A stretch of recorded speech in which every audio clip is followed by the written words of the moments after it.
Hello, one and all to the fair. This isn't a fair. This is a television program that we put on every 7 p.m. Wednesday nights on YouTube. This is Soundcheck with Pathos and Logos, where art, music, and culture collide. I'm Kyle Neely. That's Kyle Neely. Together we are Kyle Neely. Kyle, how are you, buddy? I'm confused because I thought I was at the state fair. Kyle, the truth is we should be at the state fair, but instead we have to put on our dumb TV show. That's not true. It's not true. You're not dumb. You're not dumb. We love you. We're dumb. Or at the very least, let me accept a little responsibility. We played at a state fair. We did play at a state fair. Twice. Then we did it 2 times. We did it 2 times. The first time it went okay. And the second time it also went okay. But we were going grrr into the microphone for that one. And it was in East Idaho.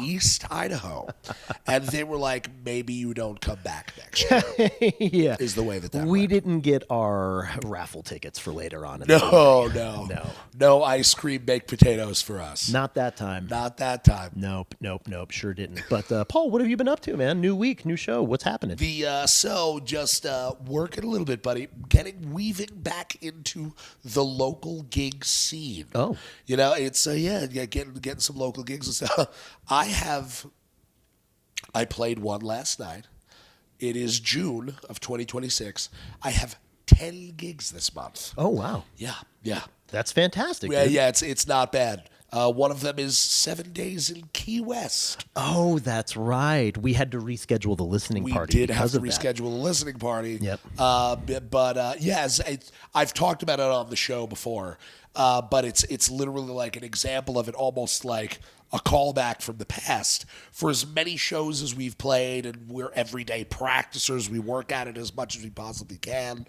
I might personally have, by an order of magnitude, played more like Jersey Shore cover band gigs. Mm-hmm. Like I've played "Don't Stop Believing" by Journey like more than bajillion times. Yeah, more than any other song I think I've ever played.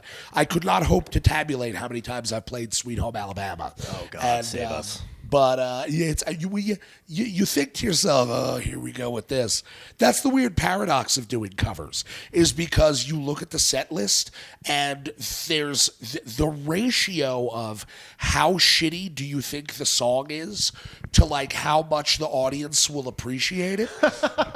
You look at the set list and you're like, oh, I hate this fucking song. 2, 3, 4. Bow, bow, bow, turn it up. You know, like the more over the song you are, it's the canary in the coal mine effect, where that's the higher guarantee that the like drunk 20-somethings in the front row are gonna love it. Abso-fucking-lutely love it, dude. So what a strange anomaly. It's a weird thing, dude. It's a weird thing. But you play notes, and then they hand you money at the end. No, I mean, exactly. Who is upset? Who's mad at that? I am not mad at that. I am also not mad at that. Kyle, how are you? What are you doing? What's everything? What is what's? I am wrapping up a staycation. So you are. Yeah, wrapping up a staycation. I built a fence. That's right. Built a fence. That's what I got, dude. That's all you know. Actually, no, damn it. That's beautiful. Because what were the words that you just said? I'm wrapping up a staycation. Yeah. What did you do on your staycation? I built a fence. You ain't give a laundry list, motherfucker. You didn't list 28 things that you did. You built a fence. And it wasn't even a big fence. It was like the wings that close off one side to the other. Wasn't much. No, it was like, I got this. Wasn't much. Yeah. Now, I know that you and Keller, travelers, you guys, you it's Hawaii, you're doing this, making around. And I wonder if your feelings on this have changed since you've started doing so many inspections across the country. You fly so much, you travel so much. I have long been a person where particularly over the course of the last couple of years, the stuff with Pathos and Logos has really started to ramp up. You know, There is no vacation that I could take to some exotic place. There's no sight that I could see that would be more satisfying to me with the schedule that I now keep. There's nothing that would be more satisfying than literally doing what you just did. Oh, yeah. Sitting on your dead ass in your fucking house. I don't want to see the Taj Mahal, motherfucker. I don't need to go to the Rock and Roll Hall of Fame. That would be cool. Yeah. But I just want to sit and watch. I want to sit and binge watch the first 2 seasons of fucking True Blood. Or as I like to describe the show to my wife, my fucking vampire sex trash show. That's what I want to do. Maury Povich with vampires. Yeah, Vampire sex trash. that's really The name of our new hardcore band. Vampire sex trash. Yeah, dude. It is. We're That's what playing it at is. Seventh Circle next weekend. So you obviously I get the impression that you and Keller are always just going to be dyed in the wool, like travel. You like to travel, For sure. have new experiences, see stuff. But Paul, I hadn't had a day off since January 2nd. And so it was just time, dude. Like a vacation, that's great, but I just wanted to like be in my bed. Yeah. You know, like just shit in my own toilet. not a crime. Shower with my own shower. Yeah. You know, Yeah. all that stuff. In your house Yeah. that you live in with your wife and your family. Yeah. Like you just, not a crime to want to be able to use your own fucking microwave. It sounds crazy, doesn't it? Yeah. So then good for you, dude. Oh, Hercules almost took it down. Hey, as always, Hercules is coming onto the show to say hi. He is both the mascot and the financial benefactor of the show. Just coming in to check in, make an appearance. That's right. He was a very popular musician in the 80s, and he just sold his entire catalog for $3.5 billion. It was purchased by Warner Music Group, and so Hercules is chilling right now. Good boy. That's a lot of Kong toys that you can buy with $3.5 billion. He's doing good. So, dude, it's that time of the show where we've got comments, bro. Ooh. We've got comments, and it looks like I forgot my glasses. So I can read this comment right here. You take it this time. So this bud. is plainly in response to country recording artist Michael Schott. Michael Schott making a return shout out. What's up, Michael? A reference to, shout out, what's good, Michael, what's good? A reference to his charting song, Biscuits. Hot. It's a good song, dude. Up here we have none other than Arch Cleric Bickford. We have Justin Bickford. Tour Manager Supreme. Tour Manager Supreme, who did his due diligence and looked the song up and says, sure as shit, first single on his top songs from his Apple Music profile is the banger known as Biscuits. Fuck yeah. And because Justin Bickford is a man of action and he doesn't fuck around, he has left a link. Oh, right yeah, up there that's in the true. comment. So if you want to go and hear it for yourself, you want that earworm to be stuck in your head now? Yeah. Go check out Biscuits. Yeah, check out Biscuits by Michael Schott, dude. It's a banger. Michael's up next, boys. Michael's up next. Yeah, Come that's on true. now. What else we got here? I think this is hardcore birthday party comment. Oh. Of like the dad who like shoved the little kid out of the way and like that was like good. dive bombing the table or something. Yeah. So we have, who is that? Taya Duffney saying, dang, the one on the right sure is cute. I wonder if his wife ever had to hold together the coffee table he was dancing on. Oh, this is clearly his wife. Yeah, because he told us in the episode about how he like broke through a coffee table WWF style. Remember that? Remember that? I remember, dude. That's so funny. That's right. That's got to be his wife. So she's getting in on it. Shout out. Yeah. That's cool. Over That's there good. in Grand Junction. She's leaving comments watching the show. That's GJ. fantastic. Good thing you I guess you were not successful in keeping your husband from falling through the table. Did you catch his head? Is that how he lived? There had to be some kind of executive action going She on. was holding the table at first, and then when it collapsed, she caught his head. So Just at that crucial moment. Thank you very much for that. Yes, that's right. perfect. So, okay, so that's actually what we got as far as comments. We're a little light on comments this week, so that means that you guys need to leave a comment and let us know what you think about the show. And if you leave a good enough comment, maybe we will read your comment on the show. That is exactly Comment. correct. Talk to us, y'all. Let us know. Let us know what you think. Okay, Paul, it's that time in the show. It is that magical and beautiful time again. We here in Pathos and Logos on the Marvelous Soundcheck show are expanding our horizons a little bit. And certainly we will discuss music, of course. Maybe. But maybe. But we are inviting on the show today. It is our exquisite pleasure to have our very good friend, Nash Martin. Mr. Nash.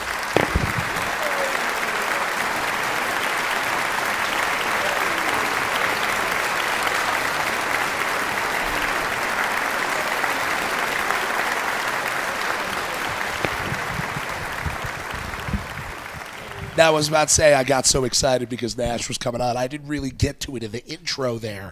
But Nash is our first guest that we're having on the show. That sort of indicates the expanded concept of just sort of the arts in general. Nash is... So now I wanted to ask you this question. Just diving right into it. Really? No, because I'm fascinated. Okay. Because I can't smell anything. My experience with food, which Nash is a chef, is my experience with food is so different. So, do you have formal training? Did you just sort of get into cooking in a serious way and kind of acquire all of the requisite skills? How did it start for you, man?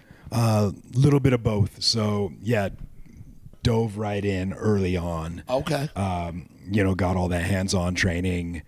Just worked in the industry for a long time. Did some formal training later on, just honestly kind of as a resume builder.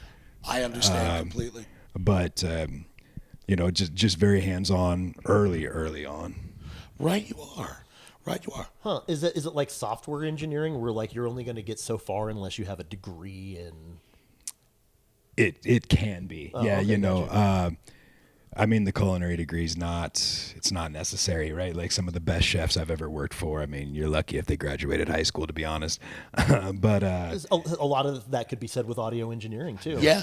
People kind of laugh when they hear you went to music school. Like, what the Yeah, fuck a are you lot of talking it about? is the doing, man. Yeah, You know? it is, like culinary school, like it'll teach you how to, how to chop a vegetable or how to make a bechamel sauce or something, but it's not going to teach you what to do when it's Friday night and your dishwasher just quit and the server is crying and you're on an hour and a half wait. Like, it doesn't teach you that. Real life teaches you Real that, life teaches you know? that. Nash, you just hit on something. So a lot of my students that I have at the studio I teach at in Longmont, shout to Mojo's Music Academy. What I don't up? shout Mojo's out nearly enough. But there's a lot of kids that I've been teaching for a long time that they're starting to age out. They're turning 18. They're turning 19. They're going off to college, and you're the instructor, you're the trusted information source, and so you do your best to explain certain stuff, but you hit a wall because there's certain stuff that only life can teach you. Right. Like where I was like, okay, we've spent this time working out of these books, you have all of these skills, but kids will start to form bands, and I have a kid come in and they're all like, dude, I broke my snare drum head on the first song, and like what, and then this other guy, he had his snare with him and I just used the snare, and I always say, I'm sorry that happened for you, but I'm happy in another way as your teacher because you're out in the wild now. You're going to get an entirely different education. Absolutely. And so much of it is just, someone's crying and the weight is insane. And You got to get in the weeds to learn it. That's the only way to build a sustainable love for the industry. You got to see the ugly. It can't just be, classroom setting. My wife has worked in bakeries for 20 years. And although I don't know whether or not Emily has ever worked in a restaurant proper, I realize, of course, they're like different wings of sort of that industry. But Emma has always left me with the impression, be like, it's a tough business, man. Absolutely, yeah. So No, has that been your experience? It's not for the faint of heart. You see so many people come and go, so many people that they say they got a passion for food, and and that's great, and I'm not trying to shit on that, but I'm like, your passion for food is not going to make this a long-lasting career. You gotta be a little bit off. Something's not right to want to do that for a living, Oh, dude. I feel like that applies to a lot of creative endeavors, you know? Absolutely, yeah. Because even any kind of art, you know what I mean? Like, kind of think of like some of the best out there. Those people are a little bit fucking crazy, dude. Whether they're chefs, painters, writers, musicians. Artists are weird, man. Yeah, especially You've got to be, and it becomes your outlet, right? Like you're able to channel all that. And Yes. So yeah, it's like how weird can you be, but also be fucking cool at the same time? Yeah, you know what I mean? Yeah. Can you nail it, but also be like, oh, you know, like how are you serving me pizza upside down, but it's still delicious? You know, like that's the kind of thing that catches people, dude. It's true, dude.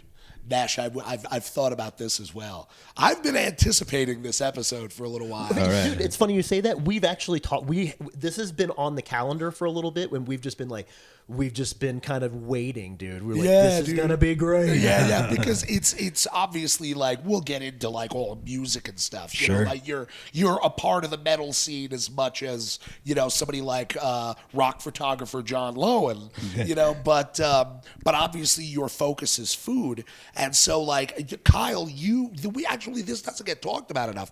I've been wondering what your thoughts were about it because you like cook well. You're a good cook. I can't cook. You could hold a gun to my head. I couldn't cook nothing. I could burn water.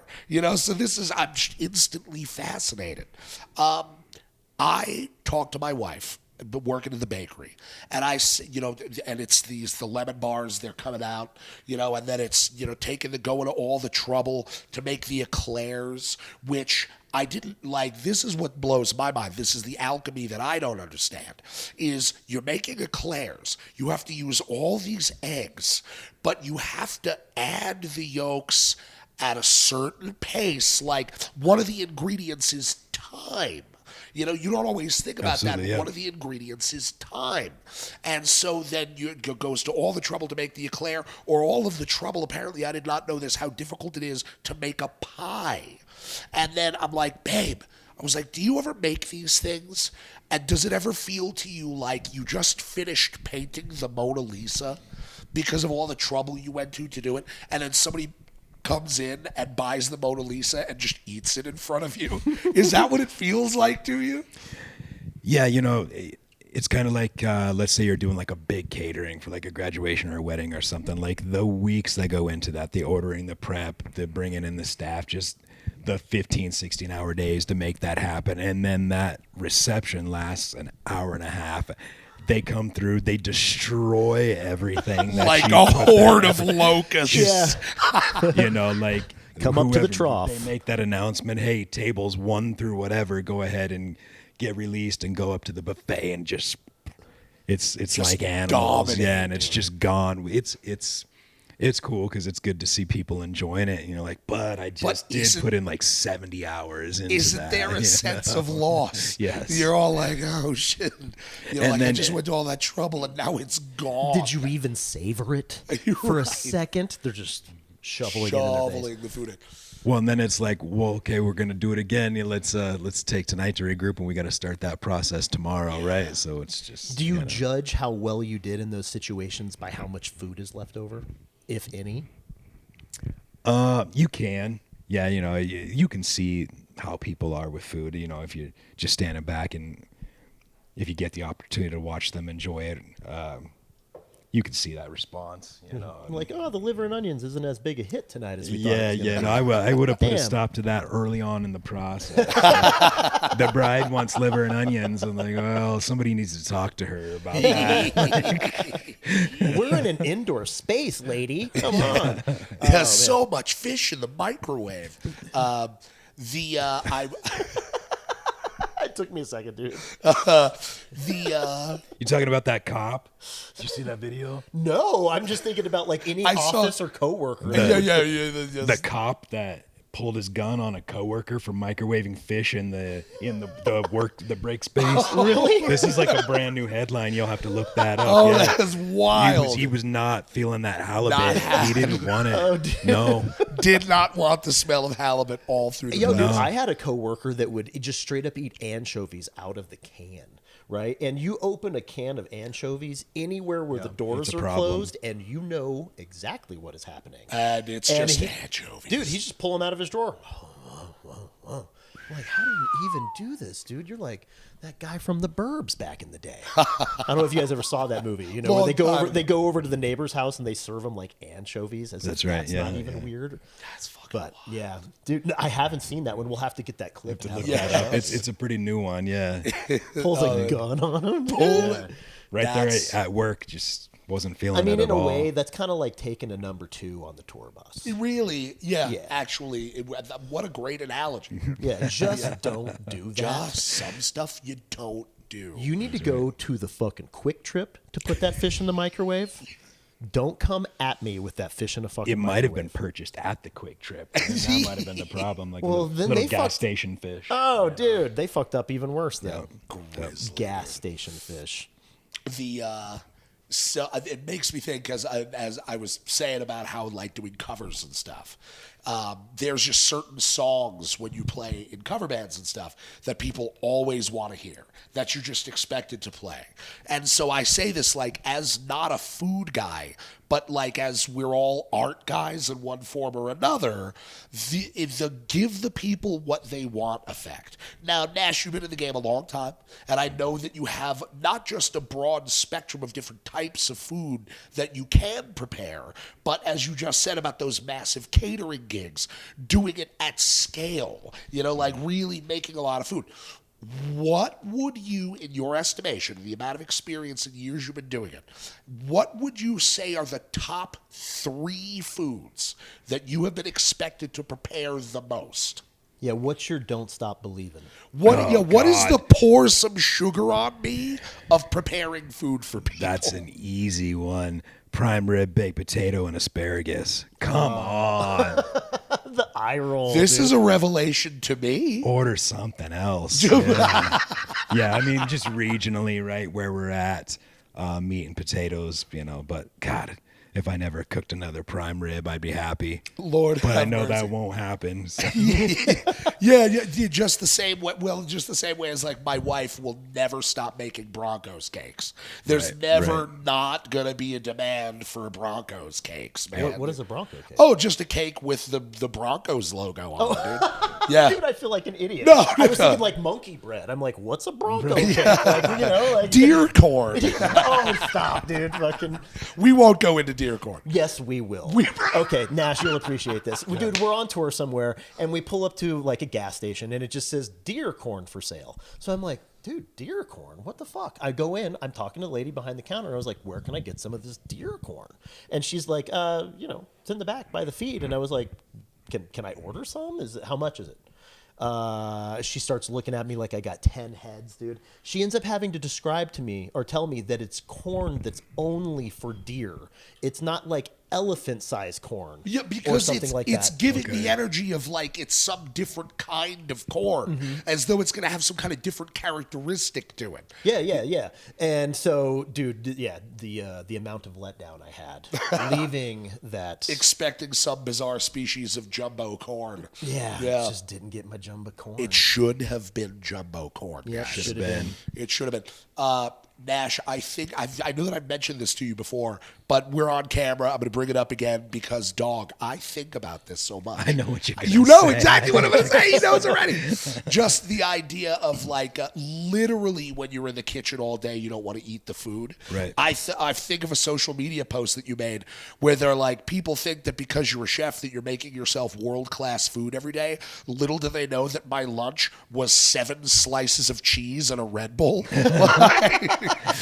That's amazing because I think that's word for word the way I typed it. You don't know, like 5 years ago. He was a copy editor in a previous. That's exactly correct. It left an impression on me. Yes. There was something that resonated, dude. Like just the same way as like Kyle and I have a long history of we're gonna go out, we're gonna play a metal show, heavy as fuck, dude. And then like back in the day when we were still in New Jersey, we would double back to our singer Max's house, like and dance to like, you know, 90s pop music. Sure. You know, you're dancing to Bye Bye Bye after you were just, you decompress with something else. It's if I just cooked like 400 chicken thighs, you think I want to eat one? You're not trying to eat. Like, no, not at all. That's a good point, huh? Yeah. Damn, dude. I can never work in a pizzeria then. Oh, because otherwise I'd never be able to eat pizza again. Yeah. That would be a problem. Yeah, exactly. Highly problematic. Yeah. Cannot have that. Fuck all of that, dude. So, dude, you're a professional in this game.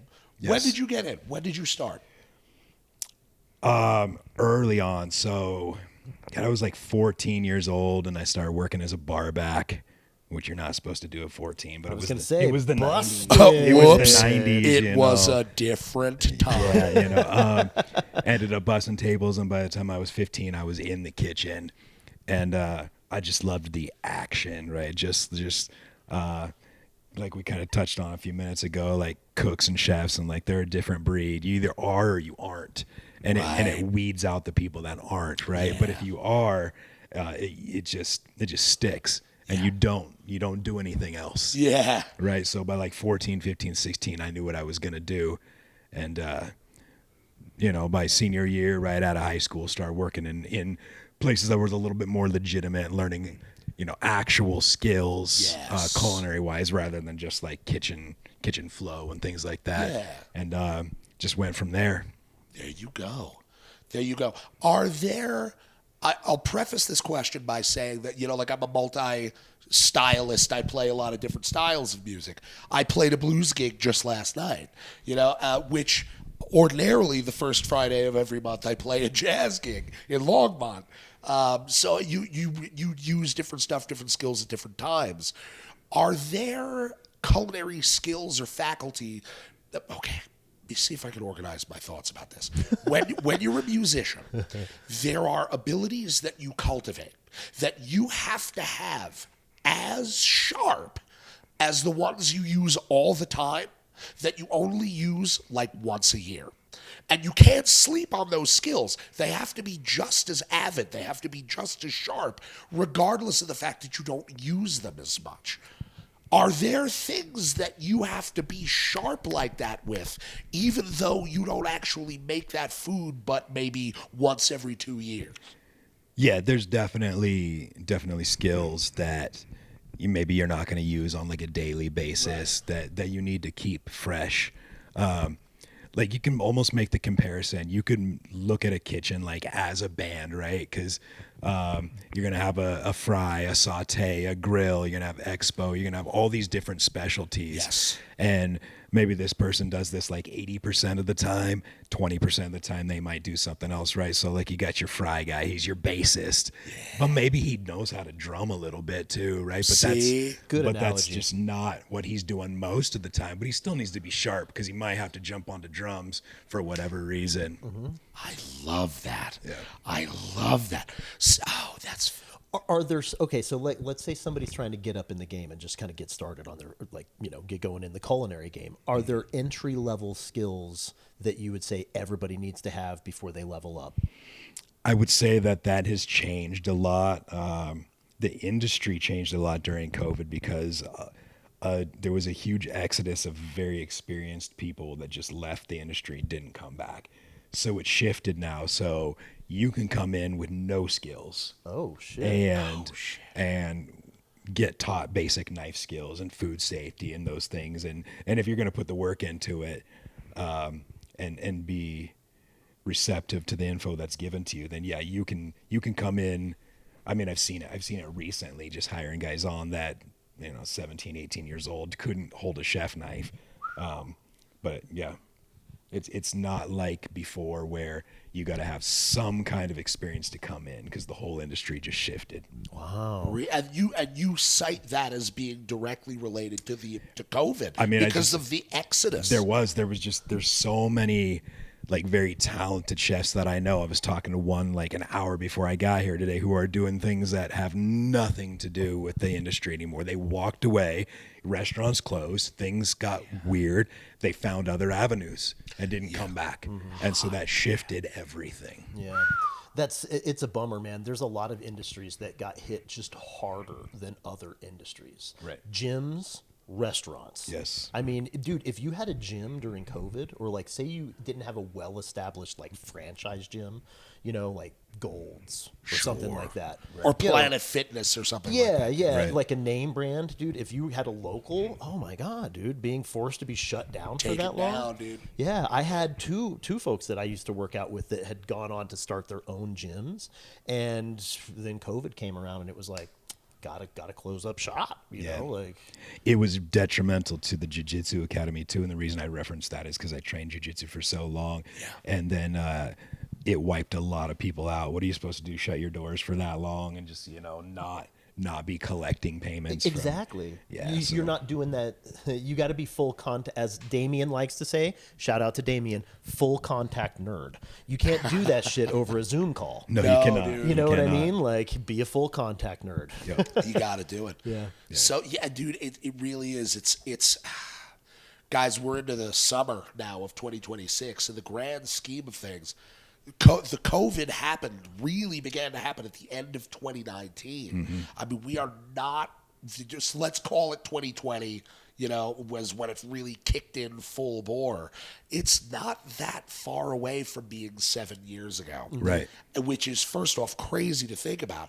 But it's starting, at least to me, to feel remote enough that I'm losing detail about just how different things were before COVID hit, dude. And I agree with that. And so, like, if we were going to reference the culinary industry, if you're late teens, early 20s, even if you're like 25, right, you don't know what the industry was before. Yes. To you, this is just how it's always Like been. it's always been, dude. And Yeah, that's so the memory of what it was doesn't exist to a lot of people. They just weren't there.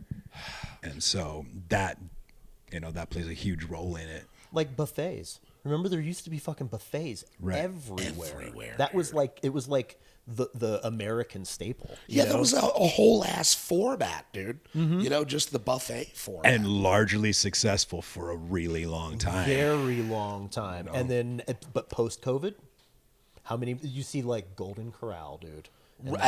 And the local $1.50 a scoop and up.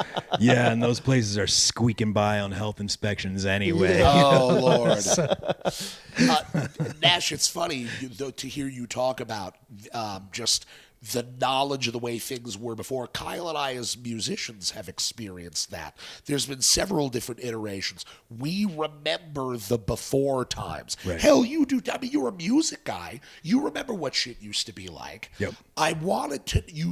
I'm glad that you spoke on just like touching on what things were like before COVID. I wanted to know if you could, first off, two questions. Sure. To elaborate on changes that happened that were directly related to COVID. And then also, I was curious about, because this is all new to me, man. Like I said, Kelly was laughing at me because I only just learned how to make pasta. Okay? I only just worked it out. I have no gift for food. What ways, since you started, really when you're, okay, I'm a young man in the kitchen making it happen, in addition to what was it like before COVID, what ways has technology changed the game, made things either easier or harder? Let's start with the technology question. It makes things easier and harder in the way that not everyone's going to have the same ability with technology, right? So let's say if the entire recipe and training database has been moved onto an app that everyone has on their phone, I mean, that's awesome for these kids in the early 20s, right? They have everything right there at the palm of their hand. Right. What happens to the prep cook that's 70 years old and has worked there for 30 years, and now we're telling them, hey, you got to jump on an app to download these recipes and these new things, or limited time menu items, whatever. So there's a huge generation gap that you see in food service. Yeah, because that you're gonna make the 70-year-old cat get on an app when he like earlier that day was asking his grandson how to send an email. Exactly. Or he's saying, yeah, I gotta go to great grandkid's wedding, whenever, and you're like, oh, jump on the app and put in a request. He's like, what the hell? Fuck are you talking about? Yeah, dude. I can speak from my personal experience. When I go into restaurants and they don't have like a server or anything like that, and they just want you to scan the QR code. Scan the QR code. I'm like, I'm leaving, dude. Right, dude. And I know that sucks. They may have great food, but it's just I don't know. And so, yes, that right there plays into the first question you asked of what's different now. The customer experience changed, I think, because it really took away. During COVID, you had to find ways to minimize face-to-face. You had to minimize, you had to streamline everything, right? And a lot of that never went back. So if you go into whatever restaurant and you're ordering off of an app now, or even if you do have, a human server, but you never see him again because there's a little screen on the table that you have to pay through that and just do it all like that. It changed. And I get it. Now they're hiring half the people that they had to before. It streamlines the whole process, but good, bad, or ugly, it changed. And irrevocably, really, in a lot of ways, everything did. And I guess there's some stuff that there's a before and after with it, dude. Right. Yeah. Look at how many venues got bought out by Live Nation or AEG during that period of time. Yeah. That they're either they shut down or they got bought out by a larger company because they couldn't hang anymore. Yeah. Same thing with restaurants, dude. The restaurants either sold or they closed. Yeah. And it was it wiped a lot out. For sure. My wife and I used to go to we go to a whole different set of restaurants now. You Restaurants do, or you bars. do too, don't you? Yeah, than we did post or pre and post COVID because half of them aren't here anymore. They're just not there. So which is terrible, man. It's or awful. even if it still is there, maybe the entire experience changed. Yeah, exactly. Yeah. But it makes me think. We talk a lot about on the show. We talk a lot about community, right? And how music is really centered more around community. That's why people go out to the shows. You meet other fans, and you become friends with them. It's same. I don't want to say it's the same, but it's similar with dining. Right? When you take out the community part where you're getting to know the server, getting to know the person who's creating your food, or who even owns the restaurant, and you just come in and scan an app and you're like, give me the wingy wing. Right. And then it's just a slop bowl and you fucking put it in there. You use the fountain soda. Nobody ever talks to you. You just fucking swipe, give us a tip, and you're out. That's not really building community. You know what I mean? 100%. And every time I experience something like that, all I can hear in my head is Anthony Bourdain, right? Because he was just so outspoken about the passion of everything that goes into the entire dining experience, right? And so there's been many times when I'm in a situation like that, and that's what's playing through my head. I'm like, man, he would be so pissed.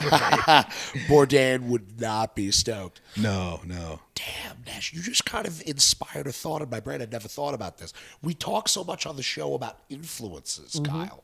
I just had the same thing. You did too, didn't you? Yep. Is there an analog?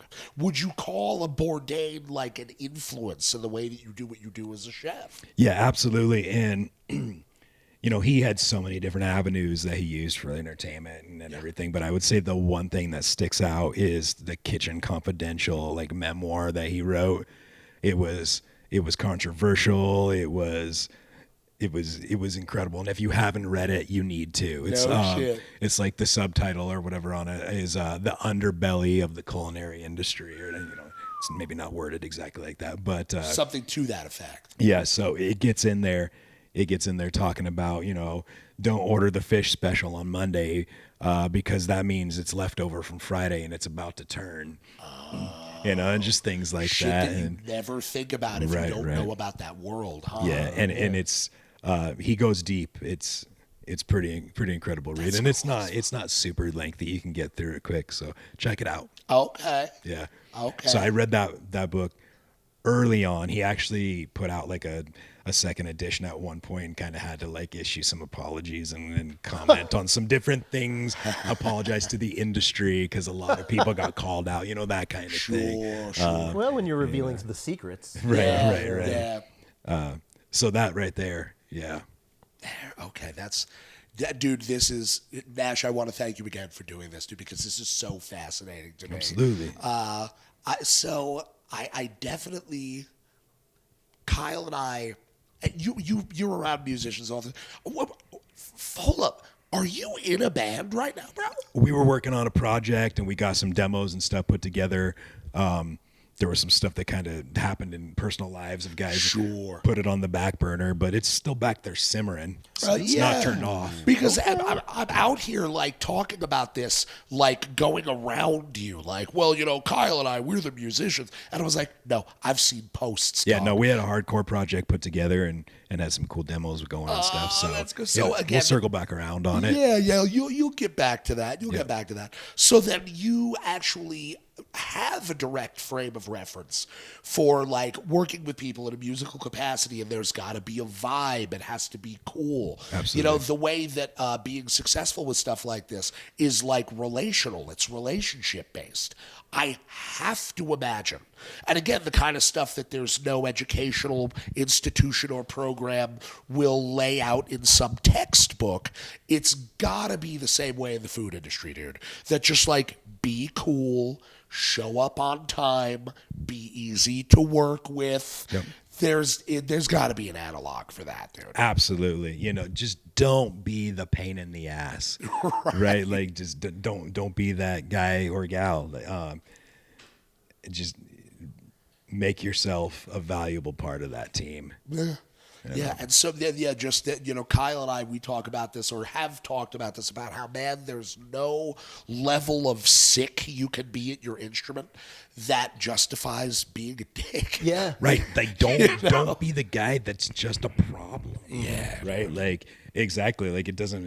This guy over here can shred. He could bring so much musically to your band, but God, if he's just a shit show every day, right, he's got to go. Gotta go. Same dude. thing. If I've got a saute cook that's just. He can just kill it every day, and he's one of the best I've seen. But he's just the dude's just a mess, just a total train wreck. Like it doesn't work. Yeah. It makes me think of the movie Waiting. Oh my God! I've been one of the. I got to tell you, I'm not going to say it's one of my favorite movies of all time, but as far as comedies go, it's probably one of the funniest fucking movies I've ever seen in my life. It's pretty fucking it's good. so good and so.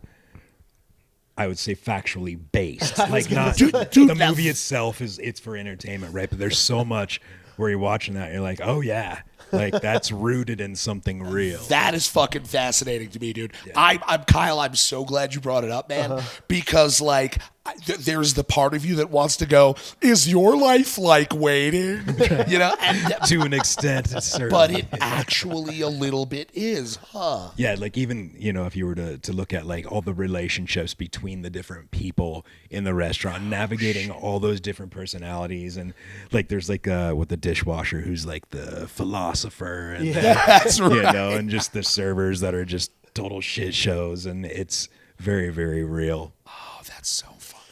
That's I'm not gonna say I've worked in a lot of kitchens. I was young, but when I did, the first thing that stuck out to me was the dynamic between front of house and back of house. Yeah, and it's like the Royal Rumble every fucking day. It really is. It's so hard to bring those two sides together, right? And if you go interview for a job, and there's been times, and that's one of the first things I'll ask when they say, hey, do you have any questions? Yeah, what's the relationship like between front and back of the house? And if they're like, hey, we've got it dialed in, it's great.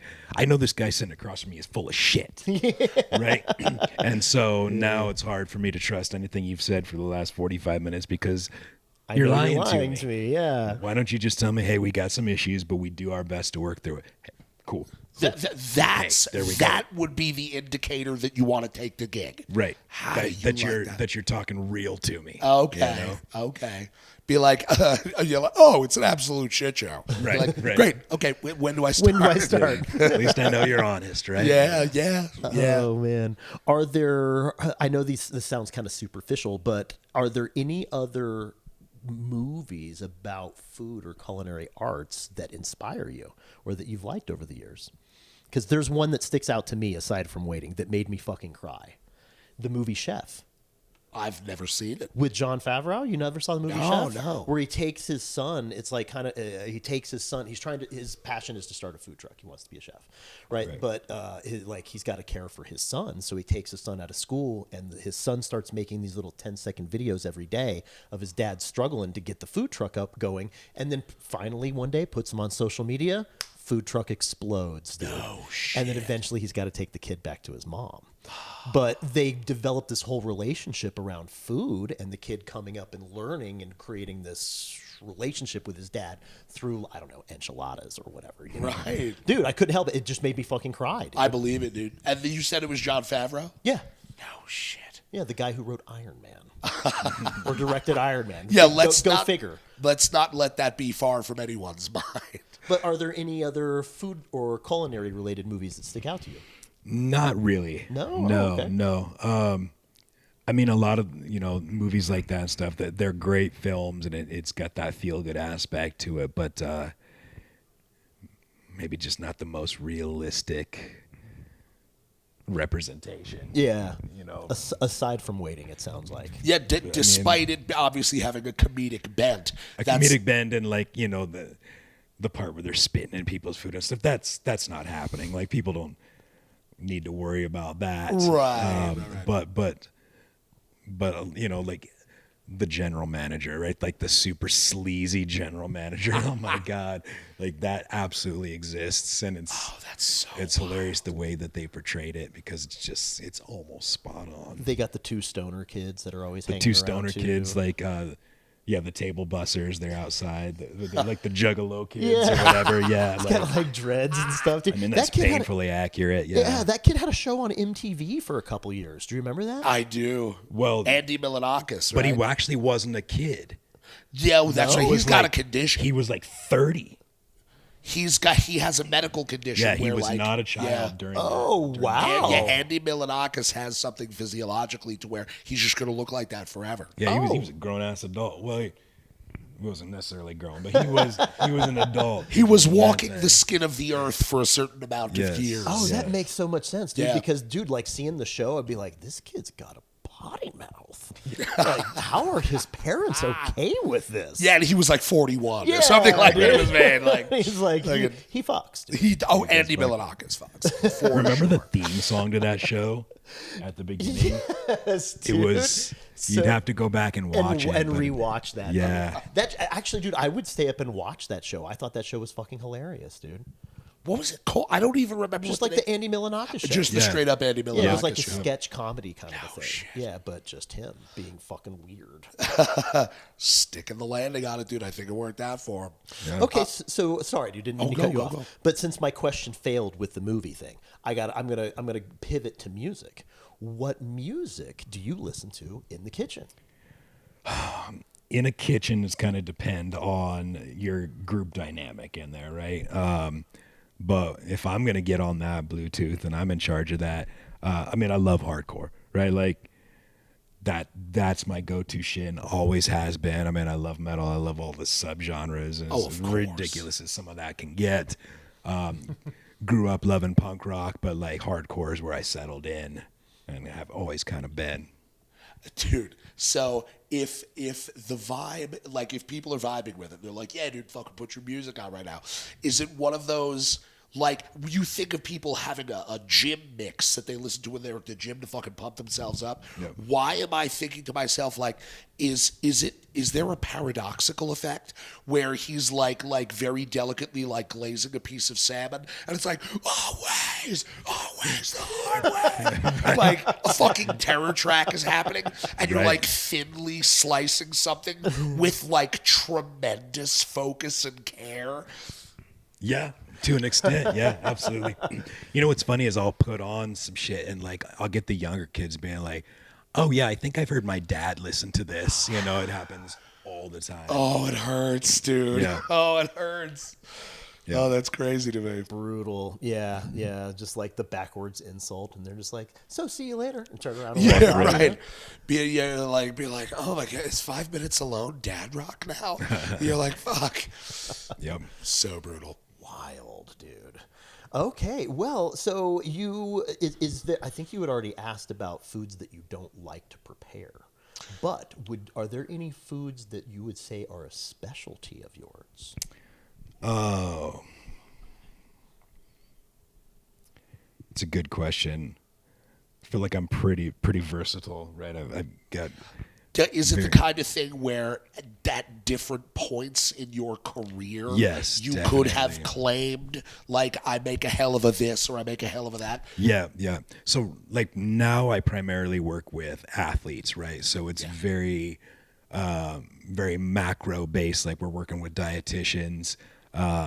So it's not just, hey, I make the best marinara sauce or something like that. It's just being able to meet all those nutritional needs in a very, very specific way and that kind of thing. Oh, shit. Yeah. Right. I mean, I guess with athletes, like, that's fascinating. It's fascinating to me for something that's so biologically essential, just how scientific you can be. You know what I mean? Absolutely. You need exactly this amount of this kind of protein, this much of this fast carb, but not this kind. That's not good for you. You use this other thing. Right. And on different training days, different kind of diets. Or if there's a day where the athletes are just in meetings, they're not going to eat the same way that they do on 2-a-day workouts, things like that. Damn, dude. Is it the kind of thing ever where, like, if you're consuming a meal for an athletic activity on a given day, do you eat do you eat the food always that day, or is it ever the kind of thing of, like, you need to consume something in advance for something that you're going to do the following day? Yes, absolutely. Okay. Especially with like endurance athletes and stuff, right? Like, I mean, if you're running a marathon Saturday, what you're consuming on Friday is key. Okay. Absolutely. Okay. I'm like, being a guy who, like, for my 16th birthday, my parents got me a can of SpaghettiOs with meatballs. Like, I'm like, my relationship to food is way more cash. So Right. I'm just like, that's fucking yeah, I guess the engine needs to be able to run, right? Yep. That's wow. And that's why I'm also like, I'm so into fitness, like for myself and helping others with it and whatnot too. But like the nutritional aspect with that, Yes. it goes hand in hand. Like you're going to really struggle just trying to do one or the other. Right. Is that kind of what you meant by macros, I think is what you were saying? So are you focusing more on like hitting caloric goals or protein goals or carbohydrate goals, that kind of thing? Absolutely. Yeah. Okay. Your balance of your protein, fats, carbs, you're not putting as much focus on like micronutrients and things like that up front, right? Like that's more something that's dealt with on the backside through supplementation and things like that. But yeah.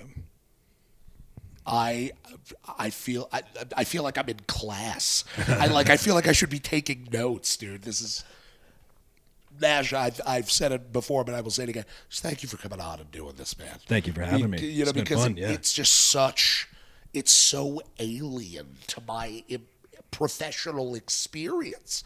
I have no analog. There are crossover things. Like there are stuff that are just common to the human experience, but there's so much specificity. Like I've never been in a kitchen and made a dish and it comes out of the oven and it's burnt and I have to figure something out right then and there. Right. Yeah, you have had to do that. Certainly. Fuck. Yeah. Are there any no-nos that you would recommend to people who are eating out? Like, don't send the steak back. Don't ask things to be cooked well or something like that? Or I would say if your food's wrong, send it back, right? Like all the horror stories and stuff, like I just haven't ever seen those. But don't be a douche and order a well done anything. That's I was out with an old Yeah. roommate of mine, and we went out one night and had burgers, and so he just orders a burger, and the burger comes out and everything like that, and I'm sitting there, I just started like plowing through my food, right? And waitress comes back to check, make sure everything's okay, and dude like picks up his plate and just like drops it in her hand. He's like, yeah, these fries aren't cooked well enough, my burger isn't cooked to temperature, the bun is soggy, yada yada. I just like tore the fucking plate apart, and I'm looking at him like, you ride fucking dirt bikes for a living, dude. What the fuck?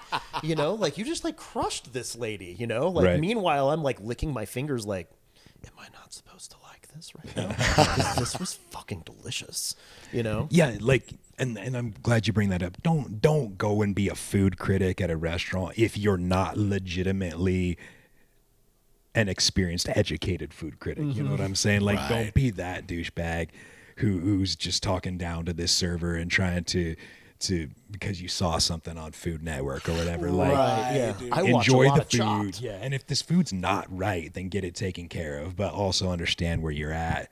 If you're at a middle of the road bar and grill kind of place, like, understand what you're doing. Yeah. If you're in a bar and grill in Loveland, Right. Like, you're not in a fucking Zagat rated restaurant right Exactly. now. Like, fucking calm down. Like, Right. You didn't have to book this reservation 2 months in advance. Right. So So chill out. just calm down. You waited 5 minutes for the table, right? Like, so. That's right, dude. Well, dude, I remember being out. I think Lowen was in town. A rock photographer, John Lowen, was in town for something, and we had all met up to have brunch or something like that. And I'm not going to say where we were at. Honestly, I don't remember where. But you were kind of sampling the goods. I could see what you were doing. You were kind of feeling out the place, seeing what we got. And I remember you just tried some coleslaw. And you were like, Yes. oh, that's room temp. And just kind of pushed yes. it away. That's right. Yep, Dude, yep. I'm like, it's like etched in my brain. You saying that, and I was just I like, specifically remember that. Yep. yeah, being like, oh fuck, dude, like, Shit. yeah, that's when you know. That's you know when what I you mean. know. But like at that point, you just kind of push to the side and leave it alone. Like, what am I gonna do? Bring this server over and like try to explain to her why I think I'm better than her in this moment? No, you just kind of You just don't eat the slaw, leave bro. it alone. You don't eat the right? slaw. Like, come on, yeah. I'm going to show you a video because you don't want to end up like this, right? Dude, I had one of those moments. We were playing at a venue that had a restaurant in the venue. And the dudes came down and they were like, yo, dude, love the set. You know, it's late, but we'd really like to prepare something for you. And they're like, fucking sweet, dude. I haven't eaten all day. What you got? And they're like, we're anything like meatball sub. It was, I'm not going to say the name of the place, but anything meatball sub related is the specialty. Great. Hook it up. I chow down this fucking meatball sub. It is, in fact, delicious. Oh, yeah. And that was me at the end of the fucking night. You were having a tough time. I like Nosferatu, like, whoa, out of the bed at Super 8 at 4 o'clock in the morning and was like, had to run to that fucking toilet. Oh man, they got you. The got me good. That was the same night that I started seeing all the blood all over the That was bathroom. Austin, Texas. That was not my blood. This comes up a lot. It does, dude. Because Memorable night. when you're puking in a fucking toilet in a fucking cheap hotel somewhere, and you look around and that there's noticeable blood. They sold us that room, and it was full of blood. There was just a lot of blood in there. all over Is the that the walls. one where you guys did like a little clip of that one? Nash knows I've the one. seen that. Yeah, Yeah, dude. Yeah. That's a lot of blood. In many different places. My too. only regret is that it didn't show up clearly enough over the phone. Like, you could see it, but you couldn't really capture. We weren't in 60 frames HD yet. That's dog, correct. You know? We hadn't got to that place yet. Nash, I have a question for you. What do you got? Now, I know this comes as a shock that a person on a talk show would have a question for a guest on a talk show. Wild. I know, maybe we all do, but I just feel like over the course of the last probably 5 or 10 years, there have been a lot of people who have come into my life that have sensory issues of one form or another, right? And a lot of it has to do with food. Mm-hmm. Are there foods that, in your experience, whether in a professional capacity or not, that you have observed that people struggle with because not of taste, but of texture? Are there foods that people just seem to be struggling to fuck with because they think that the texture is weird? Good question. I don't know that I have a direct answer on that. That is a perfectly acceptable answer, homie. I can tell you one for me. Mashed potatoes. Just, you cannot do it. Bro, now, they say that the human palate changes every 7 years or something like that. I used to not be able to do mushrooms. I never didn't feel like I was eating a slug, Yeah. putting a mushroom in my mouth. Yeah. Totally different now. Yeah. I fucks with them now, dude. I like them. Yeah. I guess that's kind of dude. I don't really do mushrooms either, but yeah, I don't know. It's the potatoes thing. It's like the mushy nature of it. It's just like this is what old people eat. Right. There's something. I have teeth. You know what I mean? I don't need. I can handle this. I can. Yeah, you can check my ID if you want. I can handle it. Give me something I can chew. We're fine. We'll be okay. It's not that I don't like the flavor, like you said. It's a texture thing. It's a textural thing. Yeah, it's just like. What the fuck am I eating right now? Dude, I used to not be able to do tomatoes. I didn't do any kind of pepper. I couldn't do onions. And then just in the fullness of time, that's all changed. Yep. I like all that stuff now. We'll go to another video because it just makes me think of this one. I love this guy. He does these like Subway interviews. New York City breakfast scene is mid. 100% agree. I would say it's worse than It's underwhelming at the least. It doesn't exist anymore. You didn't ask for my explanation yet, but I'm going to explain it because you already agreed. I feel like which is rare. Never agrees. But listen, all the diners is gone. They're getting extinct by the day. You know what I'm saying? Cook. I feel like the choices now, either you going to the deli to get a deli sandwich or you paying like $100 for salmon carpaccio for brunch. You know what I'm saying? Like, I want a stack of blueberry pancakes. I want some eggs. I want some sausage. I want a plate with syrup all over it. Yeah, you some want home fries. You want a big boy breakfast. I want a big home You style want a breakfast. big boy breakfast. breakfast. I want a big boy breakfast. That's what I want. You know what I'm saying? Give this man a big boy breakfast. New Yorkers, we're always on the go, so I feel like we started to neglect breakfast. You know what happened? They introduced bars. I don't want a mimosa. I want a stack of pancakes. No, not that kind of bar. Like a little bar. Like What a bars are bar's we talking ruined about? breakfast. What bars, though? Like a protein bar.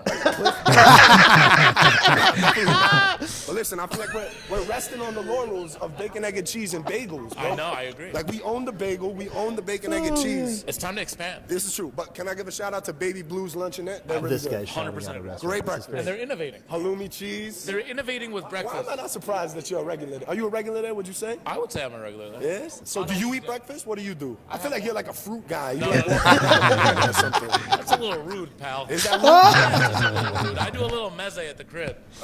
One soft-boiled egg, one? couple pieces of Dude, cheese. you're a grown man. Eating one egg is not acceptable. Yo, I feel like you're a hot honey guy, right?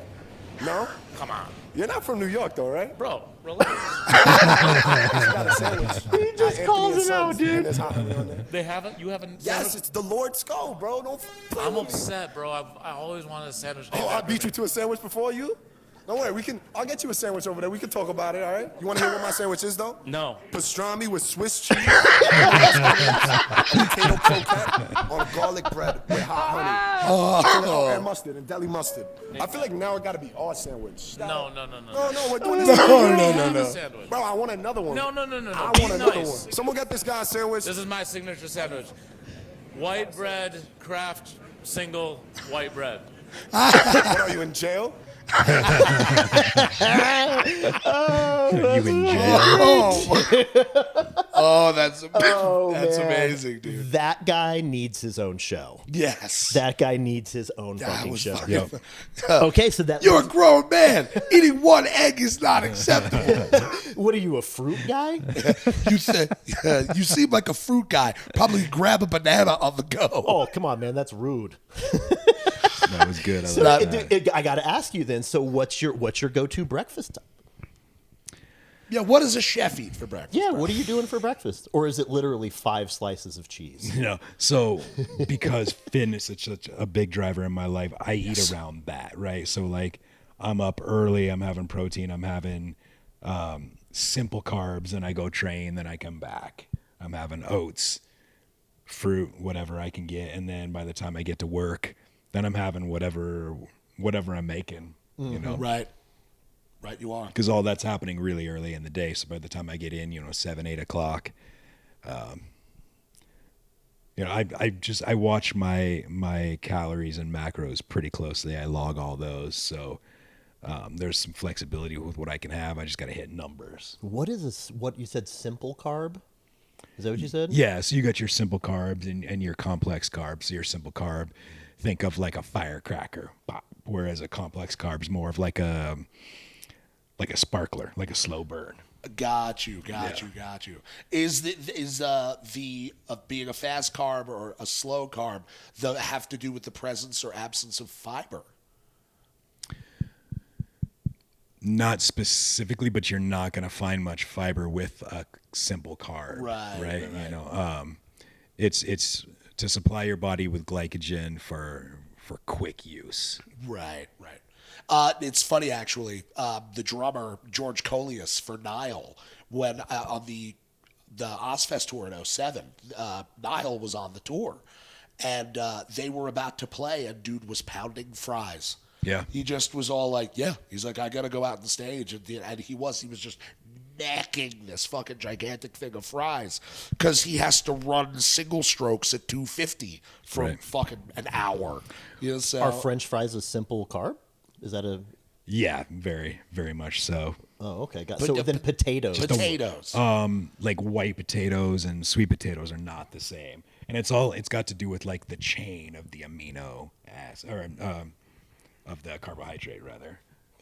Okay, gotcha. The way your body breaks it down and uses it. So if I'm understanding you correctly, if you're gonna neck a plate of fucking French fries, you had better be doing some kind of activity, like right then and there, to burn it off. Yeah, pretty quickly. Yeah, afterwards. but I mean, but there's other ways besides French fries to achieve I think that. you're right. French fries are not the only source. From the side profile, I could tell like he was like, yeah, it's hard for me to just sign off on that. Dude, as musicians though, like, what, dude, they feed us fucking stuff like, dude, it's not like over the pond, where fucking Sierra White's getting catering at every show. Right. That's you get the fucked up thing of fries, and you're like, okay, I gotta make it happen. You get the sub sandwich that has you hugging a toilet floating around in the air all night. You get unfortunate, the funny sandwich. So I also have another question then. As somebody who works in the industry, is there a particular restaurant or bar that you'd like to shout out that you go to all the time? Oh man, who's gonna get the shout out? Locally around here, I like to go over to Taiho's. I think it's a cool spot. It's in the Windsor Mill building. It's the Mexican restaurant upstairs. Okay, I know what you're talking about. But yeah, he owns a lot of other restaurants, like a very experienced restaurateur. Mm-hmm. So I enjoy going over there. It's nothing crazy, nothing fancy, but decent, good quality dining experience. That's awesome. Yeah. Okay.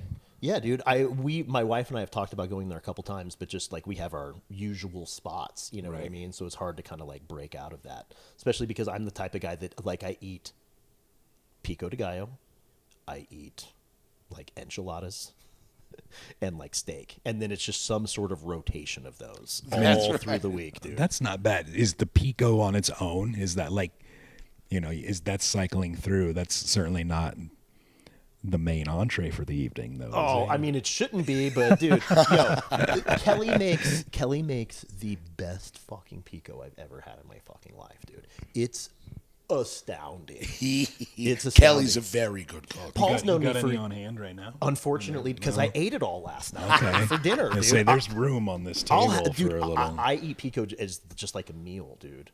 It's delicious, dude. It's the way she makes it is fucking out of this world, bro. Emily is also, in addition to being an excellent baker and cake decorator, Emma is also a very, very good cook. And in my house, and I'm sure that you guys have your own frames of reference for this, but the specific name when there's a kitchen experiment happening, Emily, that's part of their love languages. I'm gonna make you a little food right now, and. When I hear the phrase, I don't know, I never really tried this before, I'm like, thank you, yes, or they'll just be, I put together some leftovers in the fridge. The colloquial term in my house for when just a bunch of stuff that got thrown together from leftovers is shut up and eat it. So what's for dinner tonight? Some shut up and eat it. And I'm just always like, thank you. Because it's great, Emily is very, very good. Which is very lucky for me, because left to my own devices, I don't know, I'd probably end up in the fetal position on the floor biting ice cubes. I'm not. Maybe there's something in this, some nutrition in there somewhere. When you're cooking and eating for, athletic purposes, do you get tired of eating the same things? Oh, of course. So that's why you just gotta be able to just do the same thing a lot of different ways, if that makes sense, right? As far as meal prep, it doesn't just have to be just a plain chicken breast and a broccoli and a white rice. God, who wants to do that all the time? Right. There's people that do, but there's so many different ways to get the same thing and do it in different ways. Yeah, I hear about that Different for professional flavors. wrestlers. Like they're like, I'm so sick of eating chicken with rice and broccoli, Right. or asparagus, or something like that. I was watching this thing where Sting was talking about where him and Lex Luger used to go into, when they were on the road, they'd go into the grocery stores and they would eat an entire rotisserie chicken in the store and then just bounce and not even pay for it. And like, that's an astronomical amount of protein and fat at one time. In one time. Yeah. Then they go to the gym right afterwards. Yeah. Just going for it, dude. So then, actually, Nash, you touched on something there, because obviously you're a fit guy, man. Like, obviously you have expressed privately, when we're just hanging out and stuff, how much it means to you and how dedicated to it you are. And you just kind of touched on this conundrum of biologically, for fuel for your body, it's the same body. It's going to require the same suite of nutrients and proteins and fats and carbohydrates in order to function optimally. So what do you do to mix it up and still be within the framework of consuming the stuff that the body needs to kind of operate like an engine? Like, Right. What are some of your preferred things for mixing it up? Well, so if we're talking white rice, broccoli, and chicken, right? Well, make a stir fry. Turn it in, brown rice, throw your veggies in. A chicken thigh is not a bad deal. I know a lot of people think, oh, it's too high in fat. Well, yeah, a little bit, but it's also way more flavorful. Just eat the chicken thigh. Right. And make a stir fry. Make like a Southwest dish. Throw black beans and corn in there, and some of the delicious pico that I'm hearing about here, and things like that. It's still chicken. It's still rice. You're still getting veggies, but you're putting a little love into it. Your body's going to deal with it the same, right? It's still the same macros that it needs, but it pleases the palate for sure. Right. Because of your commitment to that level and that kind of activity, you're on that path. You're staying on that path. Yeah, it can't just be an eternity of, just what the human animal needs to survive. Because you're going to end up tapping out on that and going through a drive-through just to get something with some flavor. Right. Like you're going to fall off. So, What's your opinion on? I'm trying to remember that documentary that came out a while ago. But basically, it's about athletes who are practicing veganism and vegetarianism. there was a couple that came out simultaneously. There was a big push for that. Yeah. Right? How do you feel about that? Do you think would you consider that to be controversial? Would you consider that to be accurate in many ways? I would say that the information around plant-based eating is often incorrect, for one reason or another, right? Like there's you could go down a rabbit hole, but why would the beef industry want people to go the route of plant-based, right? So you're going to run into where funding for certain different things is going to be coming from weird places, and I don't want to touch too much on that, but you got to be careful the information that's out there.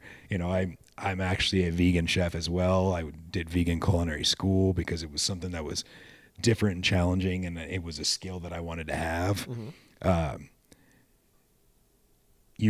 In order to consume protein, let's say on a plant-based diet, you definitely got to have it dialed in. Yeah. You can't just eat tofu all the time or something like that, but there's very successful athletes that are vegans, right? Nate Diaz. Just to name one. He's been a vegan for a long time. Oh, no shit. I didn't know that, dude. Yeah, there's vegans in the NFL. There's vegans everywhere that do it the right way. There's people that follow plant-based diet that do it the wrong way, just because they're not, following the right information. And that's kind of what I was getting at, because I think the overarching theme that they were trying to get across there is you could still be a high-level athlete Absolutely. and perform at a high level being vegetarian or vegan and still hit your protein marks. I mean, I think they were using like peanut butter as an example, and just how much fucking peanut butter you'd end up having to eat. But that was just one example. Right. You know, I mean, so as for people who eat vegan or consume vegan foods, is it like lentils or something like that that's getting them there on the protein side of things? It can be. There's a lot of different ways that you can achieve that. Yeah. You know, John Joseph, I guess you'd have to say formerly of the Cro-Mags. I was just going to say. Original Cro-Mags vocalist, as far as I'm concerned. He's still Cro-Mags. He's been plant-based For like 20 plus years now, like, right? yeah, a really long time. And runs Ironmans, you know, and does all that. So he's got it dialed in and to be able to get what he needs. So yeah, it can absolutely be done. Again, it's just like anything else. You don't want to just eat ground beef every single day to get your protein. You need to mix that up. If you're on plant-based, you don't want to just be eating a black bean or a lentil or something every single day. Variety is good. Vegetables, different colors. They've all got different phytonutrients in them, and you know, and just a good variety is what everyone needs to be doing. What an interesting approach, man. I guess, especially in America, right, where diets are kind of lax here, right? Let's just we're being nice. Diets are pretty lax, right? We have so many flavors of ketchup. Yeah, it blows my mind. But We really do. You know, I guess for Americans, the concept of eating for fitness it's got to be so fucking foreign. You know what I mean? I'm sure it's becoming bigger and more accepted now. Yeah. You know, but like, dude, you go to Ireland and they can't. If you go to Subway, because of the amount of sugar they put in the bread, they can't call it like a sandwich, dude. Right. They have to call it a pastry. They refer to it as cake. Cake. There you go. You're eating the contents of what would go on a Subway sandwich on what they refer to as cake. With like salami on it. Right, Right. dude. So for Americans, the idea of like actually balancing out macros, I'm going to try and like repeat a bunch of things back here to you, but like the fast carbs and stuff like that, so that you're hitting certain goals. I don't think most people are thinking about it like that, man. You know? No, more so now certainly than before. I mean, information is available in so many different ways than it was before, but you got to dig through it, and there's a lot of bad information for one reason or another that's out there. And influencers, man, influencers are terrible. Like, just have people on, you know, Instagram in your face. First of all, they're just trying to get engagement, whether it's negative or not. It doesn't matter. They're going to get paid. And with just bad nutrition and fitness information and making you feel awful if you're not doing it exactly this way or that, you know, and then people, they see that and they're like, you know what? Like, this is making me feel like shit to even evaluate these things in my life, so I'm just going to tap out on it altogether. Yeah, I'm going to Burger King now. Right.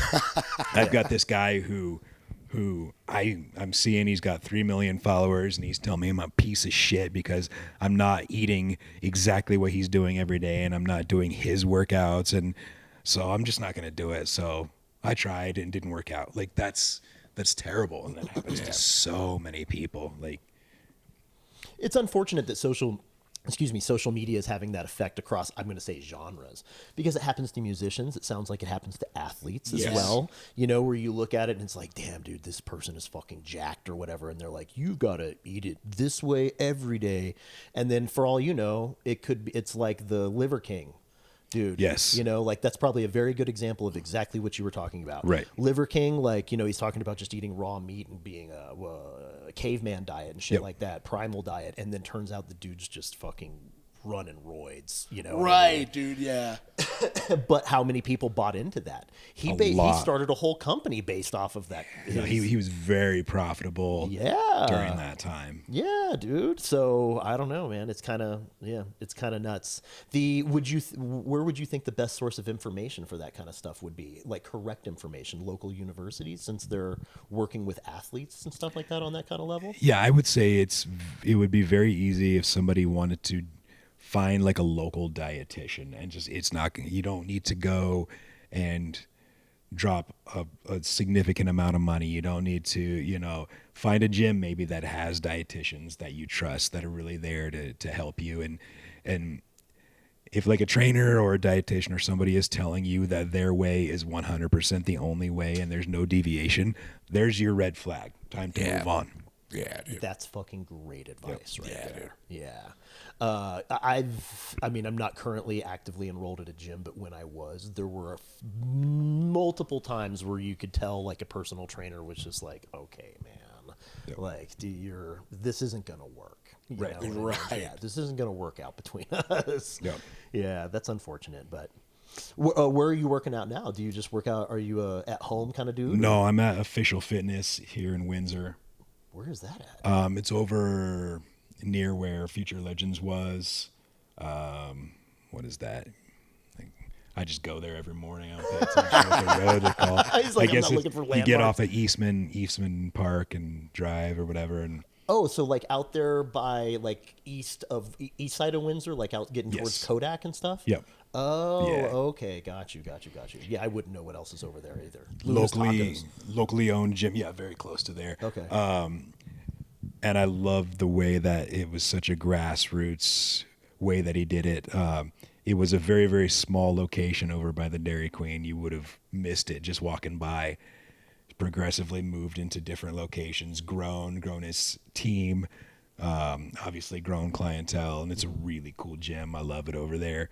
Very, very picky about where and how I train. So if it wasn't on point, I wouldn't be there. Okay, that's great. Yeah. That's awesome, dude. Now, I remember you recently traveled to do workouts with Brandon from Bleeding Through. Yeah, right? yeah. Rise Above Fitness out in Huntington Beach. I've been out there several times. It's a really, really cool gym out there.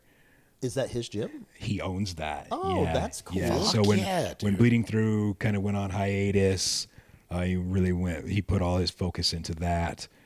He still had some other music projects and stuff too, but I wouldn't want to say the wrong number of years that he's been out there, but it's definitely over a decade he's had that gym. It's a really cool spot. Yeah. Last time I was out there for an event, I was training with Chris Garza from Suicide Silence. He was there. Shadows from Avenged Sevenfold was there doing deadlifts that day. Oh, that's sick. I had just missed John from Korn by like an hour. Oh, really? They were just, shit. yeah, so it's Huntington Beach, right? Like, it's kind of like a foreign thought, like, oh man, these big names are out there, but when you get out there, it's just business as usual. Like, you'll see those guys at the grocery store, like people Yeah. got to live. Right. Right. And so, That's cool, though. I'm glad that he was able to. I don't know if he had the gym before he was in Bleeding Through. I can't imagine that he did, but I'm glad he's able to kind of like parlay his success into something outside of music, because as we Right. all know, it's hard to really make a career in music and then sustain that. And so musicians who are able to make a living doing something else to support the career, I feel like they end up just having better luck, man. You know? Yeah, man. And dude, the newer Bleeding Through tracks that have been coming out are fucking sick. I've been looking for a single that they put out. You and I listened to it while we were on tour, probably 2 or 3 years ago, maybe. But they had put out. It was right when they were coming back, dude. Okay. They put out a single, and I swear to God, dude, the keyboards in the back were basically Phantom of the Opera. Wah, dun dun dun dun. Marta she's so cool as a person, and she's such a good musician. And on the last album they put out last year, it's called 9. She has a lot of vocal leads, not just backups. Oh, okay. There's a track. shit. Yeah, there's a track called Lost in Isolation where it's like a duet, I guess, for lack of a better word, where they're like equal parts on the vocals. And it's really cool because the contrasting sound. That's sick, dude. Yeah. I'm glad just to see. I mean, metalcore's having a bit of a resurgence, dude. It's kind of Yep. weird to say because metalcore people like didn't want to hear that shit for a while. For a little fat minute there, dude. Metalcore some became a bad word. It was like we it weren't was supposed like how new metal was before new metal kind of came around, and then after new metal was a bad word, then it was metalcore, Yep. and now you see videos of like, oh, dude, I wish my metalcore sounded like 2006 again, or something like that, and these kids are like fucking 20. You know? Right. Oh, okay, cool, dude. Sure, whatever. We were there for that shit. Yeah, early 2000s, like Trust Kill Records. And that Thank you. was- Yo, dude, I'm glad you touched down on that. That is the reason I moved out to New Jersey. Okay. Was to work at Trust Kill Records, dude. And I remember like looking up all of those records. I loved all those. Trust Kill Records and Ferret were the big ones for me that were both based out of Jersey, and that's why I moved out there. And I remember, dude, seeing all the addresses that were on all the Trust Kill albums, you know, and I'm like, okay, you're in Little Silver, huh? So I drive to the address. I had just moved out there, dude. It's in the middle of a snowstorm. Been there for like 3 days. I'm like, I'm going to go fucking just talk to this dude, whatever. Drive there, knock on the door. This little old lady opens the door. She's like, can I help you? And I'm like, yeah, I'm looking for the guy from Trust Kill Records. And she's like, oh, that's my son. He doesn't live here anymore. He just puts the address on the records because of the mail. And so it just has this whole conversation with me. And I'm like, fuck it. I'm standing there like in the snow, dude. And she's just talking to me. And I'm like, God damn it. You know, like, damn, dude. Okay. So I ended up not getting that job and was working at getting a job at a recording studio out there. Right. But it was the recording studio that a lot of those records were getting made at. So, dude, it's just funny that you would. I haven't heard anybody mention Trustkill in a while, and they're having a resurgence right now. Yes, they are very much. They so. just had Tied Down Fest, right? Isn't that what it was called? Tied Down Fest or something like that was going on. Well, and then Hellfest is like coming. It's a big resurgence with that. Yeah, dude. Oh shit. That's fucking sick, dude. Yeah, I love to hear that, dude. I would love to. I mean, hardcore it never really goes away. No. You know, but Josta said it. I think he puts it best. We're like, you've got like a 2-year churn. Yep. Basically, every 2 or 3 years, you just got this new crop of talent because the barriers to entry are pretty low. You got high gain amp, and do you have confidence in yourself? right. Then you can be in a hardcore band. You know what I mean, dude? We started out at Big Noise Rehearsal in New Brunswick, in New Jersey.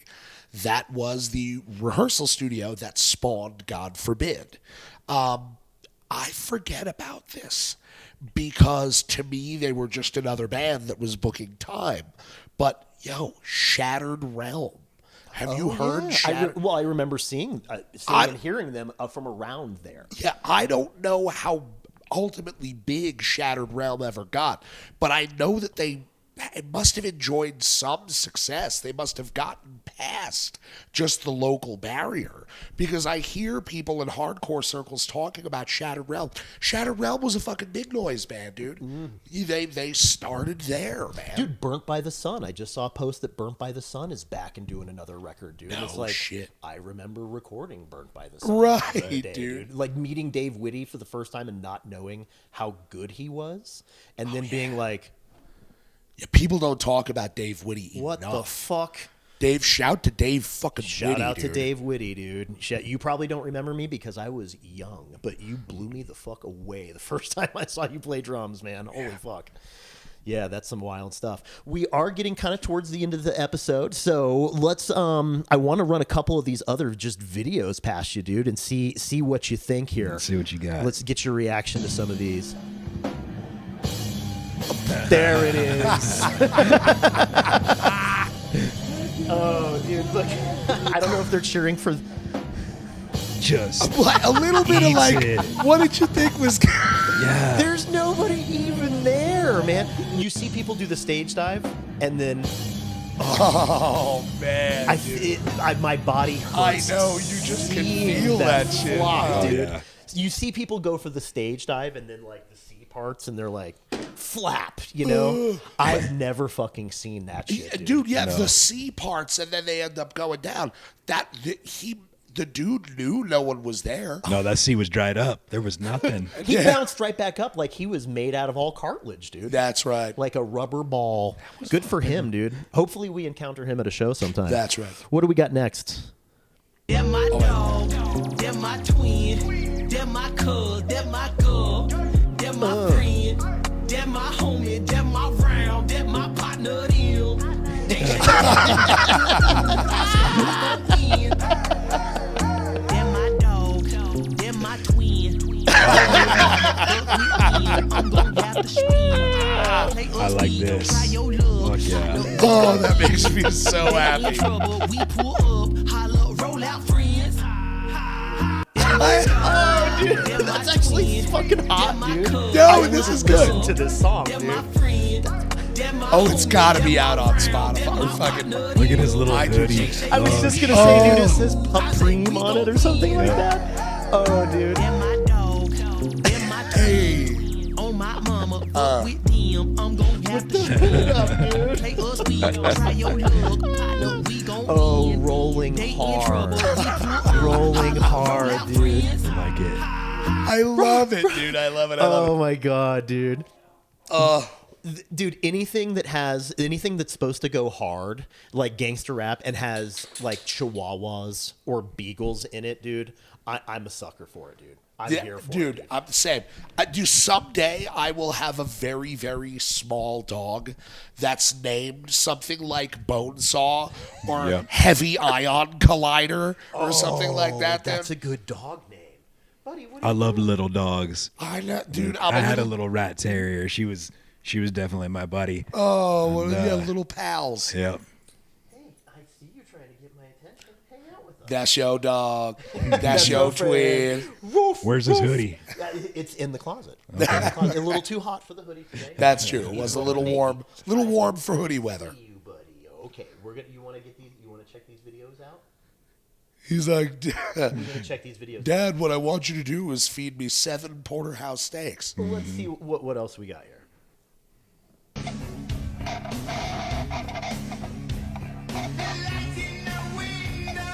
What the?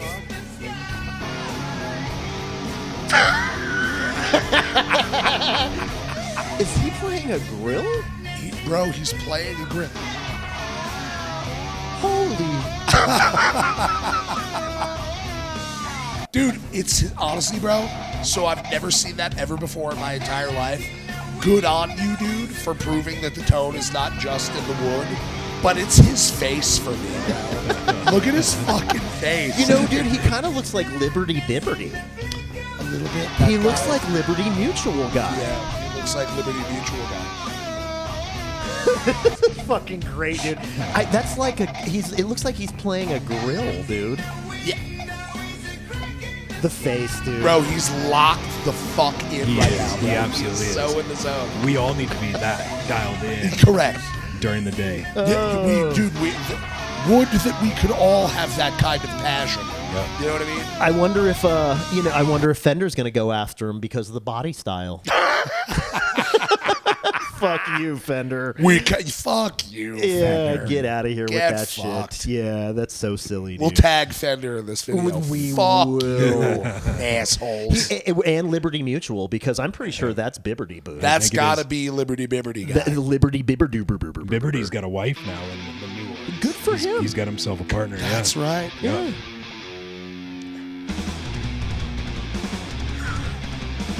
Fuck. The Angine de Poitrine thing, I have been seeing it everywhere the way that we all have. And I know that it's not the kind of thing. They're doing Megadeth, dude. I thought I recognized They that. spent a whole Saturday making that.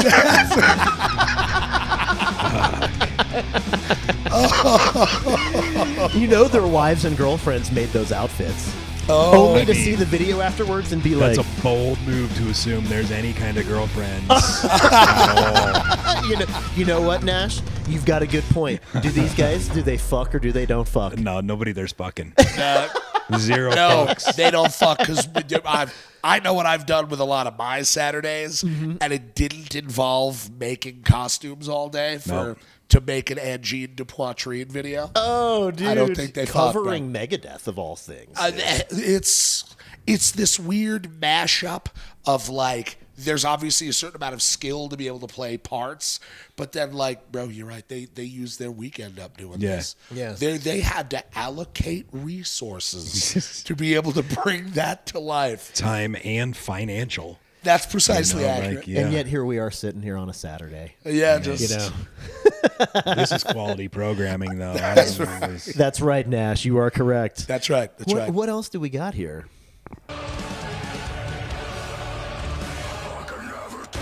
Oh, that's Eugene Ryabchenko, who plays for, now anyway, he plays for, not Imperial Triumph, Flesh God Apocalypse. And he's doing a He's just FaceTime. FaceTiming his girlfriend while he's blasting his fucking balls off. That's relationship goals right there. I'm going to do that with my... Look at her face, too. She's just like, I love you. I love you. That's great, dude. We should do that with Kelly and Emily sometime. Yes, that's we're right. like in the middle of a set. We're like, hang on, guys. We're gonna throw the wife on FaceTime. And like, we're gonna go ahead and do the song with her and be like, "Hey, babe, next song's called Regnum."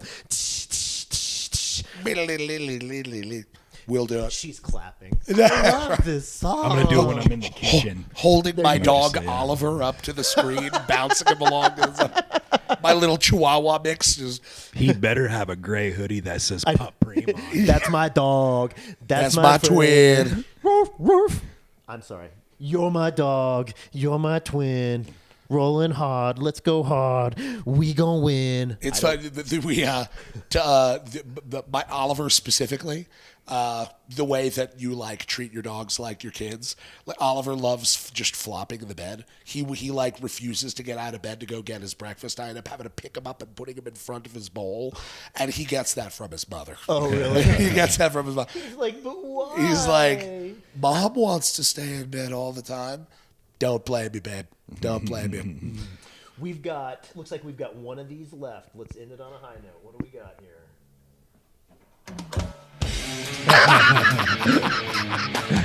I like that.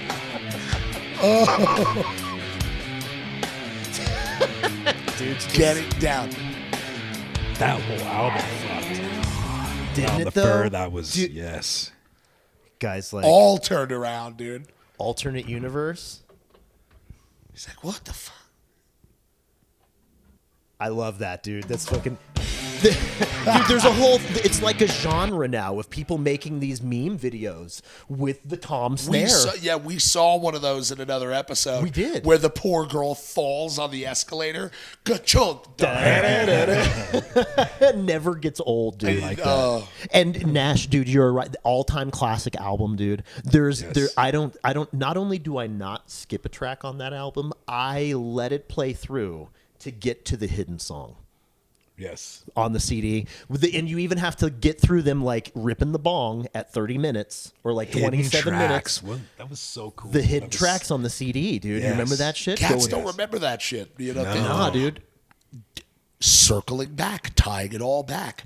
The way things were before, and you got these young bloods coming into the game that don't realize what shit was like before. Right. People don't know about the secret track on the CD no more. Right, Dude. because you just go to Spotify and you just go right to. Because if you look, if you go to Around the Fur on Spotify, you can listen to the hidden track. You just go straight it's to it. It's listed as an additional track.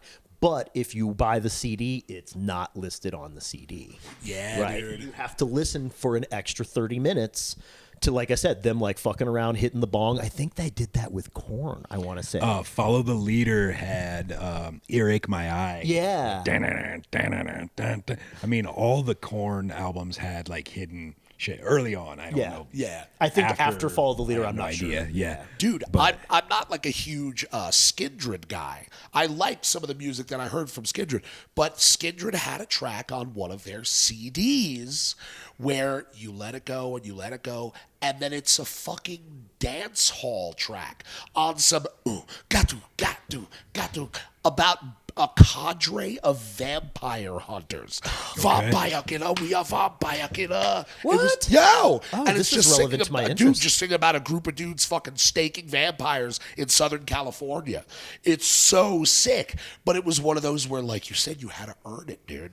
Yep. It was hidden track. I love that, dude. People don't know about the hidden track no more, dude. Remember the hidden track on the Green Day Dookie record? That's right. all by myself. That's right.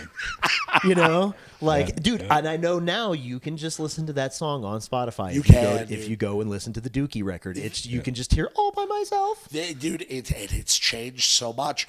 The CD, you would have the secret track, vinyl, the ritual of taking it out, placing the disc, putting the needle down. You know, it's more than just I listen to a song. You know, that's how you get Spotify playlists that are 15 hours long. Yeah. You just fucking stack. But it's a new experience for people who are acclimatized to that listening style. Right. And then something else will change, and the people doing that now will be like, damn, you remember them crazy Spotify playlists? Mm-hmm. The way that we think about, damn, you remember those 100 CD books that you would just have in your car? Yeah. You know, like... It didn't even fit in the fucking like Didn't even- glove box. You yeah. had to keep it under the seat. Yeah, that's right, because it was just so huge. One thing, and I feel dumb saying this right now because I'm not going to be able to cite any examples because I haven't been listening to the CDs for so long. I'm a guilty sinner just like everyone else, listening to music online all the time. But people don't know about track 7 anymore.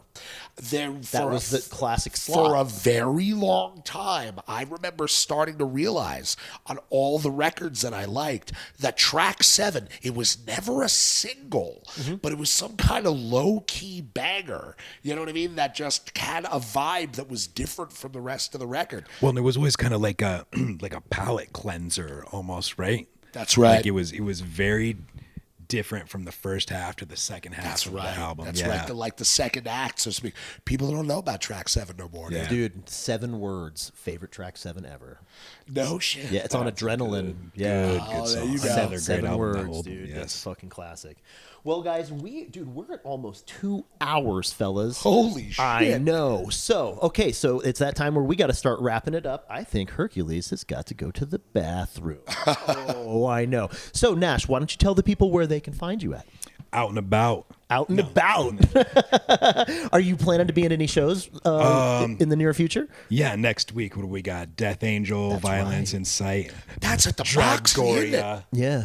Love the boys in Dragoria. Yeah, that's Shout at to the Roxy Dragoria. Love you, boys. on Tuesday night. Be at that one. Yeah. Okay. And then do you have a website or anything like that you're repping? Or? No website. I'm on Instagram, Nash Bandicoot 970. Yes, sir. And shout out to Jake and was it Jake and Jake and John. Yeah. Jake and John for giving us for giving you that Nash Bandicoot. that handle there.